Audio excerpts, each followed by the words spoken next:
आखिर वो दिन आ ही गया है जब छत्तीसगढ़ अंतर्राष्ट्रीय स्तर पर अपना एक पहचान बना लिया है। जी हां, मैं बात कर रहा हूं छत्तीसगढ़ का पहला रामसर स्थल का। छत्तीसगढ़ का पहला रामसर स्थल कोपरा जलाशय है और हाल ही में इसे अंतर्राष्ट्रीय स्तर पर रामसर साइट घोषित किया गया है। नमस्कार, मैं निरंजन स्वागत करता हूं आपके अपने दिल्ली एकेडमी के ऑनलाइन प्लेटफॉर्म पर। आज मैं चर्चा करने वाला हूं कोपरा जलाशय के बारे में, जो कि छत्तीसगढ़ का पहला रामसर स्थल है। और इसके साथ ही साथ हम जानेंगे कि रामसर स्थल क्या होता है, इसकी स्थापना कब हुई और इससे संबंधित और भी सारी चीजों के बारे में।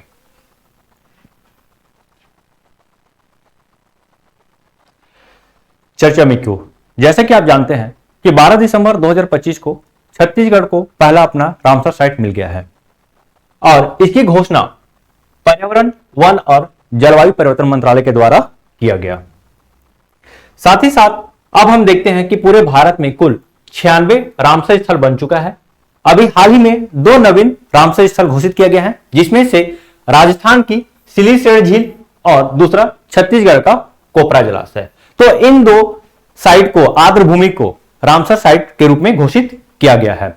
यदि हम बात करते हैं कोपरा जलाशय का, तो यह छत्तीसगढ़ में स्थित है। छत्तीसगढ़ के बिलासपुर जिले और ब्लॉक की बात करते हैं तो तखतपुर। इस घोषणा के साथ भारत में रामसर स्थलों की कुल संख्या 96 हो गई है और भारत जो है पूरे एशिया में सबसे अधिक रामसर साइट वाला देश बन गया है। यदि हम पूरे विश्व की बात करते हैं तो पूरे विश्व में प्रथम स्थान पर यूनाइटेड किंगडम है, उसके बाद मैक्सिको है और भारत का जो स्थान है तीसरे नंबर पे आता है। इस चीज को आप ध्यान रखेंगे। तो देखिए, रामसर साइट उन आर्द्र भूमियों को बनाया जाता है जो जैव विविधता, जल संरक्षण और पर्यावरणीय महत्व के लिए वैश्विक स्तर पर बहुत ही महत्वपूर्ण स्थान रखता है। चलिए, अब हम यहां पे देख सकते हैं इमेज के माध्यम से, ये छत्तीसगढ़ का कोपरा जलाशय है। कब डिक्लेयर हुआ? तो 12 दिसंबर, जैसे कि मैंने आपको बताया। ये कुछ प्रवासी पक्षी है, स्थानीय पक्षी है, जो इस जलाशय में आपको देखने को मिल सकता है। देखिए, कोपरा जलाशय, यदि हम इसके कुल क्षेत्रफल की बात करते हैं तो इसका कुल क्षेत्रफल 210 हेक्टेयर है और ये छत्तीसगढ़ के बिलासपुर जिले के तखतपुर ब्लॉक में स्थित है। यदि आप इसका लोकेशन की बात करेंगे तो बिलासपुर से जो कटघोरा के लिए बाईपास रोड है, ये नेशनल हाईवे 130 पर पड़ता है। तो इसी जगह पे कोपरा जलाशय आपको देखने को मिल जाएगा। यहां पे यदि हम प्रमुख पक्षी की बात करते हैं तो मुख्य रूप से यहां कॉमन पोचार्ड, बार हेडेड गुज, इजिप्शियन गिद्ध, river tern, greater spotted eagle, तो ये प्रमुख प्रवासी पक्षी या स्थानीय पक्षी इस जगह पे हमें देखने को मिलता है। लेकिन कुछ समस्या भी है इस जलाशय में, जो कि अवसाद का जमाव एक प्रमुख कारण है जो इसे मुख्य खतरे की ओर लेकर जाती है। इसके साथ ही साथ आक्रामक गैर देशज प्रजातियों की उपस्थिति और इस क्षेत्र में जो कृषि का कार्य हो रहा है, ये कुछ प्रमुख समस्या है जो हम कोपरा जलाशय में देखते हैं। देखिए, यदि हम कोपरा जलाशय की बात करें तो इसका निर्माण जो है ये प्राकृतिक जलाशय नहीं है, ये कृत्रिम जलाशय है और इसका निर्माण 1993 में होता है। इसका निर्माण छत्तीसगढ़ के जल संसाधन विभाग के द्वारा किया जाता है और इसके पीछे जो मुख्य उद्देश्य था, इस क्षेत्र में पानी की कमी को दूर करना। इस समय जो पानी है इसका उपयोग इस क्षेत्र के कृषि कार्य हेतु और घरेलू कार्य हेतु, तो ये 2 प्रमुख उपयोग था जिसके लिए इस जलाशय का निर्माण किया गया। देखिए, इस जलाशय में 149 प्रजातियों के पक्षी, 150 से ज्यादा प्रजातियों के पौधे और सरीसृपों, उभयचरों और मछलियों की अलग अलग प्रजातियों का हम देखते हैं। ठीक, तो ये कोपरा जलाशय है। तो आप इस चीज को ध्यान रखेंगे, यदि आप वनडे एग्जाम दे रहे हैं तो बहुत ज्यादा चांस है तो कोपरा जलाशय के बारे में कुछ ना कुछ क्वेश्चन आ जाए। क्या क्वेश्चन बन सकता है कि पहला तो ये कि रामसर साइट छत्तीसगढ़ का पहला कौन सा है, दूसरा इसका कुल क्षेत्रफल, इसका लोकेशन क्या है। तो ये सब चीजें आप क्वेश्चन के माध्यम में देख सकते हैं। देखिए, ये कुछ पक्षी है जो इस जलाशय में पाया जाता है। देखिए, अब छत्तीसगढ़ को पहला रामसर साइट मिलने का क्या उपलब्धि है छत्तीसगढ़ के लोगों के लिए, छत्तीसगढ़ के लिए। तो देखिए, छत्तीसगढ़ का पहला रामसर साइट बन जाने से अब इन क्षेत्रों में पर्यावरण से संबंधित जो संरक्षण की नीति है वो और अधिक तेज होगा। प्रदेश में वेटलैंड संरक्षण के प्रति जागरूकता बढ़ेगी, इको टूरिज्म के नए अवसर विकसित होंगे। और आपको पता है कि जैसे ही इको टूरिज्म या टूरिज्म किसी क्षेत्र में बढ़ती है तो वहां के स्थानीय लोगों को रोजगार भी मिलता है। तो यह कुछ प्रमुख उपलब्धि है जो कोपरा जलाशय के रामसर साइट बनने से हम देख रहे हैं। और छत्तीसगढ़ सरकार का लक्ष्य है, याद रखेंगे, अभी हाल ही में छत्तीसगढ़ सरकार के द्वारा छत्तीसगढ़ अंजोर विजन 2047 लाया गया है। और इस अंजोर विजन के तहत छत्तीसगढ़ सरकार का लक्ष्य है कि 2030 तक कम से कम 20 आर्द्र भूमियों को रामसर साइट के रूप में घोषित कर लिया जाए। चलिए अब हम जानते हैं छत्तीसगढ़ राज्य आर्द्र भूमि प्राधिकरण के बारे में। देखिए यह प्रमुख संस्था है जो कि आर्द्र भूमि के संरक्षण और संवर्धन के रूप में कार्य करती है। तो छत्तीसगढ़ राज्य आर्द्र भूमि प्राधिकरण, इसका गठन होता है 1 जुलाई 2020 में और इसका गठन वेटलैंड संरक्षण और प्रबंधन नियम 2017 के तहत किया गया है। देखिए इसका मुख्य कार्य आर्द्र भूमियों के संरक्षण, प्रबंधन और उसके बहाली के रूप में कार्य करना है। इसका मुख्यालय नवा रायपुर अटल नगर है। और प्रमुख उपलब्धि यदि की बात करते हैं छत्तीसगढ़ राज्य आर्द्र भूमि प्राधिकरण का, तो इसका प्रमुख उपलब्धि यही है कि हाल ही में छत्तीसगढ़ को पहला अपना रामसर स्थल मिल गया है। यदि हम बात करते हैं छत्तीसगढ़ में कुल कितनी आर्द्र भूमियां हैं, तो देखिए छत्तीसगढ़ में 2.25 हेक्टेयर के 11,457 आर्द्र भूमि है और जो कि 8,46,000 एकड़ क्षेत्रों को यह कवर करती है।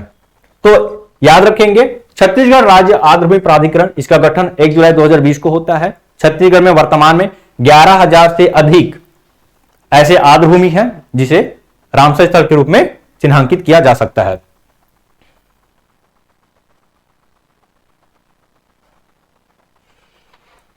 चलिए अब हम यहां पे एक और आर्द्र भूमि के बारे में जानकारी लेते हैं जो गिधवा परसदा वेटलैंड है। गिधवा परसदा बहुत ही इंपॉर्टेंट वेटलैंड है और छत्तीसगढ़ सरकार के द्वारा इस आर्द्र भूमि को भी रामसर स्थल घोषित किया जाने का पूरा कोशिश किया जा रहा है। कुछ जानकारी लेते हैं। देखिए 9 दिसंबर 2025 को छत्तीसगढ़ के वन एवं जलवायु परिवर्तन मंत्री केदार कश्यप ने बर्ड इंटरप्रिटेशन सेंटर का लोकार्पण और बर्ड सफारी का शुभारंभ किया गया है। इस क्षेत्र में हम 270 से अधिक प्रजातियों के पक्षियों को देखते हैं और यहां हर वर्ष सितंबर से मार्च के मध्य प्रमुख प्रवासी पक्षी हमें इस स्थान पर देखने को मिलते हैं, जिसमें प्रमुख रूप से बारहेड गुज, कॉमन टील, पिनटेल डक, तो इस तरह से कुछ प्रवासी पक्षी हैं जो हर साल हम इस स्थल पे देखते हैं। और छत्तीसगढ़ राज्य सरकार का लक्ष्य है कि इस क्षेत्र को रामसर स्थल के रूप में घोषित किया जाए और राष्ट्रीय बर्ड वाचिंग साइट के रूप में भी इसे मान्यता प्राप्त हो। तो ये कुछ चीजें हैं जो छत्तीसगढ़ सरकार के द्वारा कार्य किया जा रहा है। और इसी जगह छत्तीसगढ़ का प्रथम पक्षी महोत्सव भी मनाया गया। ये बेमेतरा जिले में है और प्रथम पक्षी महोत्सव 2021 में इसका आयोजन किया गया था। चलिए अब हम जानते हैं कि छत्तीसगढ़ सरकार के द्वारा आर्द्र भूमियों के संरक्षण के लिए क्या क्या उपाय किए जा रहे हैं। देखिए यदि हम कुछ उपायों की बात करते हैं तो छत्तीसगढ़ सरकार के द्वारा जो वेटलैंड मित्र बनाया जा रहा है, ये वेटलैंड मित्र कौन है? तो ये स्थानीय समुदाय के लोग हैं जो उस स्थान पर वेटलैंड यानी कि आर्द्र भूमि के संरक्षण के लिए कार्य करेंगे। इसके साथ ही साथ वन मितान जागृति जन जागरण अभियान चलाया जा रहा है। छत्तीसगढ़ राज्य के द्वारा छत्तीसगढ़ राज्य वेटलैंड प्राधिकरण की बैठक किया जा रहा है, जिसका हाल ही में इसका दूसरा बैठक संपन्न किया गया है। आर्द्र भूमियों के संरक्षण के लिए 2023-24 में 10 करोड़ रुपए का प्रावधान किया गया और प्रत्येक जिले में वेटलैंड संरक्षण समिति का गठन किया गया है और इस समिति का अध्यक्ष है यहां के कलेक्टर। ठीक, तो यह प्रमुख कार्य है छत्तीसगढ़ सरकार के द्वारा किया जा रहा है ताकि इन क्षेत्रों में आर्द्र भूमियों का संरक्षण और संवर्धन। चलिए अब हम जानते हैं आर्द्र भूमि क्या है। तो देखिए आर्द्र भूमि ऐसे स्थलों को कहा जाता है जहां वर्ष भर पर्याप्त मात्रा में पानी रहता है जो जैव विविधता की दृष्टि से बहुत ही महत्वपूर्ण स्थान रखता है और ग्राउंड वाटर लेवल को रिचार्ज करने में बहुत ही महत्वपूर्ण भूमिका निभाती है। तो ऐसे स्थलों को आर्द्रभूमि कहा जाता है। मुख्य रूप से इसका जो कार्य है वहां के जैव विविधता को बनाए रखना। आर्द्रभूमि इकोटोन होती है जिसमें स्थलीय और जलीय पारिस्थितिक प्रणालियों के बीच संक्रमण काली भूमि होती है। मतलब यहां पे स्थल और जल इन दोनों को देखते हैं। चलिए अब हम जानते हैं रामसर सम्मेलन के बारे में। तो देखिए रामसर सम्मेलन ईरान के शहर रामसर में आयोजित किया गया। तो इसका जो आयोजन है 2 फरवरी 1971, तो 2 फरवरी 1971 को बैठक किया गया था और इसी बैठक के तहत आज हम विश्व भर में रामसर स्थल देखते हैं। रामसर कन्वेंशन के नाम से प्रसिद्ध समझौता होता है और 1975 में यह समझौता लागू हो जाती है और इनके जो सदस्य देश हैं दिशा निर्देशों और मानदंडों का पालन करते हुए रामसर सम्मेलन के तहत आर्द्र भूमियों को अंतर्राष्ट्रीय महत्व की आर्द्र भूमि घोषित कर सकता है। ठीक है, तो ये देश के ऊपर डिपेंड करता है कि वो ऐसे स्थलों को रामसर साइट घोषित कर सकते हैं जो अंतर्राष्ट्रीय महत्व के हैं। चलिए रामसर स्थल और भारत। तो भारत 1 फरवरी 1982 को रामसर सम्मेलन की पुष्टि करता है, मतलब रामसर सम्मेलन में शामिल होता है। यदि हम भारत के पहला रामसर स्थल की बात करें तो राजस्थान के केवलादेव राष्ट्रीय उद्यान और उड़ीसा के चिल्का झील को 1981 में भारत का पहला रामसर स्थल घोषित किया गया। भारत विश्व भर में तीसरे स्थान पर है। पहले स्थान पर यूनाइटेड किंगडम 176 रामसर स्थल के साथ, दूसरे स्थान पर मैक्सिको 144 स्थान के साथ और भारत तीसरे स्थान पर है कुल 96 रामसर स्थल के साथ। यदि हम भारत में बात करते हैं तो सबसे ज्यादा तमिलनाडु में रामसर स्थल हमें देखते हैं जिसमें कुल 22 रामसर स्थल है। इसके बाद उत्तर प्रदेश में कुल 10 रामसर स्थल हैं। सबसे बड़े रामसर स्थल की बात करें तो यह पश्चिम बंगाल का सुंदरबन है। यह 4,23,000 हेक्टेयर में फैला हुआ है। इसकी स्थापना 2019 में होता है।